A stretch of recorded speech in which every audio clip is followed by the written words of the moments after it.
if you want to transfer data from your USB flash drive or to your USB flash drive on Samsung Galaxy A17, and then after connecting the flash drive to your phone, we can open the file manager, which is the My Files app that you can find in the Samsung folder in the app drawer.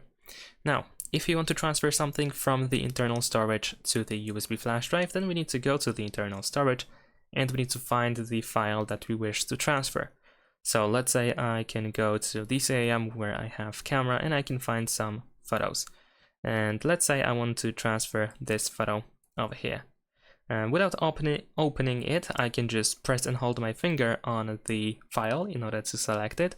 I can also select multiple files at once, and then we need to choose to move in the bottom left corner. And over here at the top, we need to switch to USB storage, and then we need to choose where we want to save it. So let's say I'm going to choose the same folder and just move here. And now we have moved files from the phone's storage to the USB storage.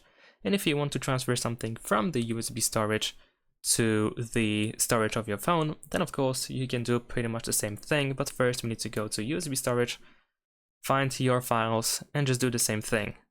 Decide to move, and then go to internal storage and choose where it should be saved. Simple as that. And that's it. Thanks for watching, leave a like and subscribe.